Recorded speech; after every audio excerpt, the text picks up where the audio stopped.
Hi guys, Warren here and welcome to the workshop. Today I just got this specialized Epic Comp Carbon, which is a bike for one of my friends, and I'm going to do a couple of little but effective upgrades. So the bike comes with a tubeless kit, tubeless ready wheels and tires, so I'm going to do the tubeless conversion. That's pretty much a must these days in mountain biking. Then, as you can see, I've already removed the chain to decrease it, which I'm going to wax.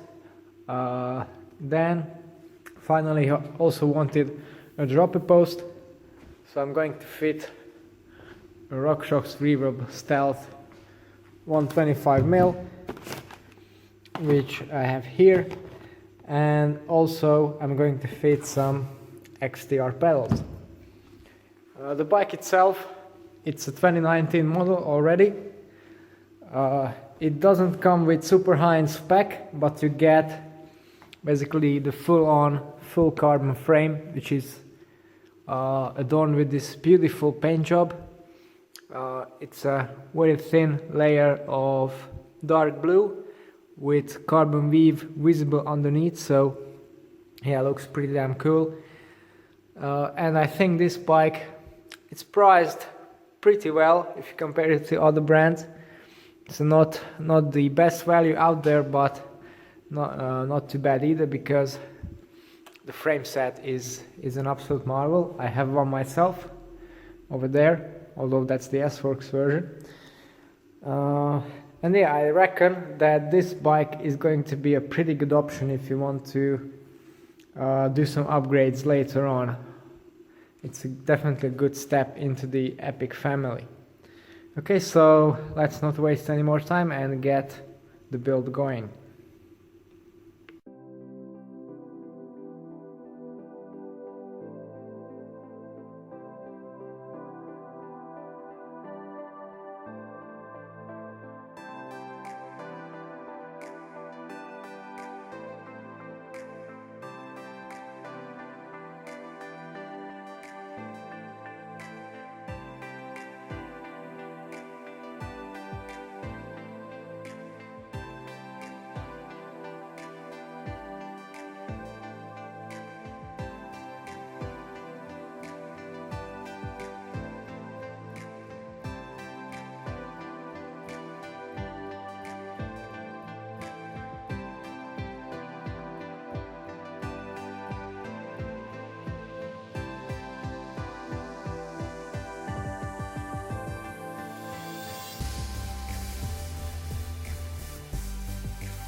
Okay, the bike is now ready, and the job wasn't without complications, but more on that later.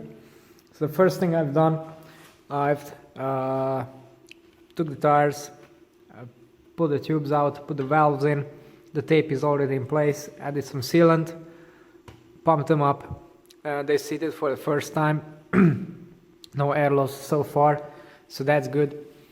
Then the big job here was installing the Reverb dropper post.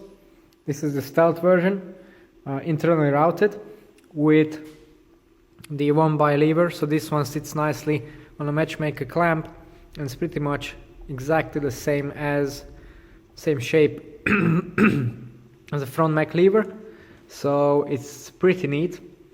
The cable routing, I've suffered with this a little bit on my own bike. and it isn't much better here. So there's already a cable port on the head tube, and you have to route basically the hose down to the bottom bracket. I took that out to make it easier. Then there's this sleeve that's glued into that holds the threads. This aluminum sleeve, you have to go around that. It wasn't too bad, and I had someone to help me, so not a problem. And then, yeah, pulling it out wasn't a problem. I used the Park tool, internal routing thing. The problem, however, came at this port and this little clamp that's behind it. So inside the frame, there's kind of a little sleeve, little part somewhere around here where you need to push the hose through, and then it exits on this side. The problem with that was the frame is designed to be run, I think, with a mechanical dropper post, not a hydraulic one.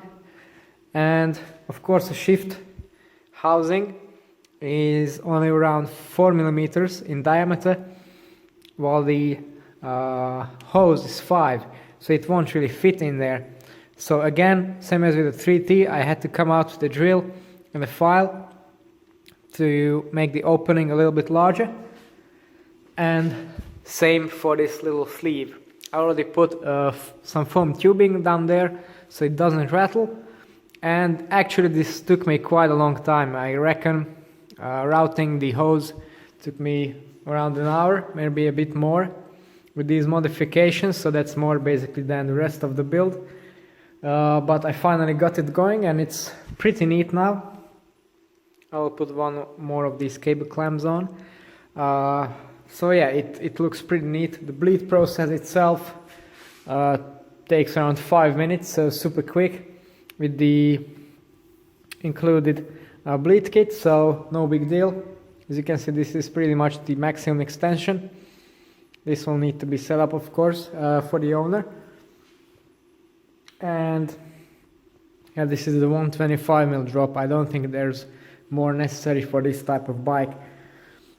Already talked about the chain yesterday, previously. I've put some UFO drip on there, decreased and ultrasonic cleaned it beforehand, so it won't get too mucky. I've installed the Xtr pedals from my bike, and my bike got the new M9100, so I have the same kind of pedals on all three of my bikes, or all three of my off-road bikes, should I say. Yeah, rear tire, actually the front is the same, Fast Tracks. That's a good tire, although I find it quite thin. It's quite a thin casing, so hopefully won't be getting too many punctures with it. I've also pressurized the rear shock to the maximum pressure, so now it's only needs to be auto sagged with this little valve. I've inflated the front fork according to this little chart here on the fork leg, and yeah, basically the bike is ready to roll, and it's quite a nice one. I'm sure you'll be interested in the weight. So this is size large, weighs in at 12.1 kilos, which includes, of course, the dropper post, the pedals, this little SWAT multi-tool here, the bottle cage. So if you think about it, it's not really a bad weight.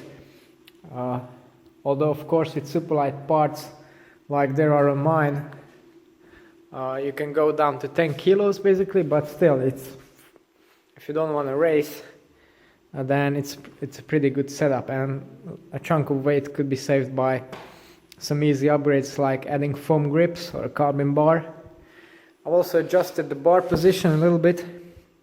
I flipped the stem downwards and put one space above the stem, so the position is a bit lower, so that aids climbing.